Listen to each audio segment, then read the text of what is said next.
हमारे YouTube channel Rajshri music CG को लाइक, share और सब्सक्राइब करना बिल्कुल ना भूलें।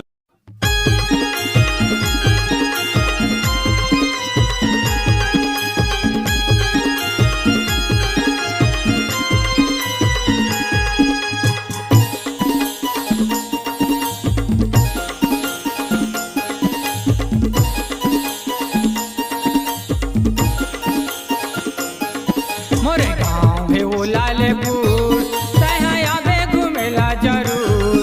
मोरे गाँव है वो लालेपुर, तहाँ आवे घूमेला जरूर। तोरे गाँव ही गलालपुर, मैं हाँ घूमेला जरूर। तोरे गाँव ही गलालपुर, मैं हाँ घूमेला जरूर। माया बढ़ा के वो माया वाली, माया बढ़ा के वो माया वाली, धने जाबे तहाँ भूल। तोरे गाँव ही गलालपुर, मैं हाँ घूमेला जरूर। तोरे गाँव ही गलालपुर, मैं हाँ घूमेला जरूर।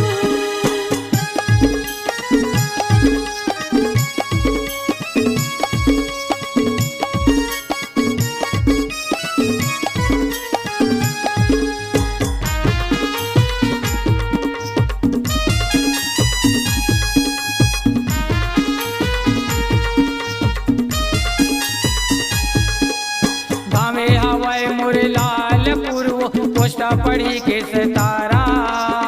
थाना तहसील साजा पढ़ी, वो जिला पढ़ी बेमेतारा।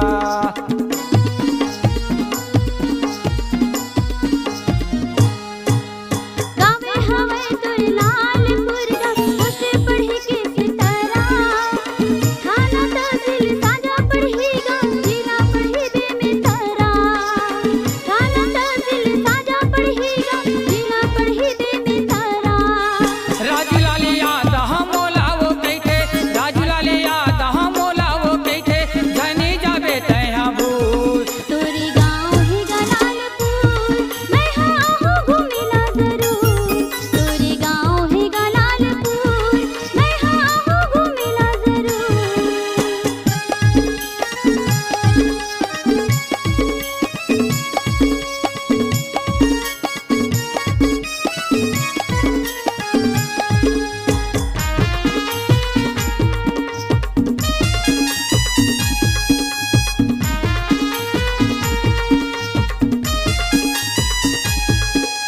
मांगी पूर्णिमा भरा थे गोरी, दाही माही के मेला।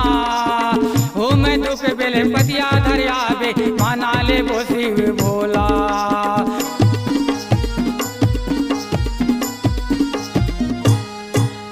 मांगी पूर्णिमा भरा थे बैहा, दही मही के मेला। हो मधुप बेल पतिया धरिया हो, मना ले वो शिव भोला। हो मधुप बेल पतिया धरिया हो, मना ले वो शिव भोला। देवी देवताला मनौटी मनाबो, देवी देवताला मनौटी मनाबो, चढ़ाबो श्रद्धा के फूल। मोरे गाँव में वो लालेपुर, तहाँ आबे घूमेला जरूर। तोरे गाँव ही गलालपुर, मैं हाँ घूमेला जरूर।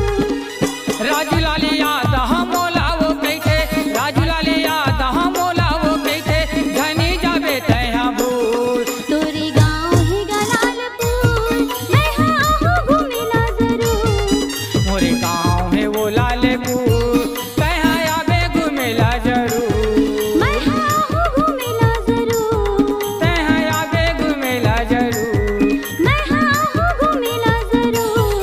तहाँ आबे घूमेला जरूर। अपने दिल की आवाज सुनने वाले, अपने आवाज से पहचान बनाने की ललक और अपना टैलेंट लोगों तक पहुंचाने के लिए आए राजश्री म्यूजिक स्टूडियो, जहां गाने और वीडियो की बेहतरीन रिकॉर्डिंग की जाती है। Rajshri music audio video recording studio, Birgaon, Raipur, Chhattisgarh. अधिक जानकारी के लिए कॉल करें 8085048130 और 7999776763 पर।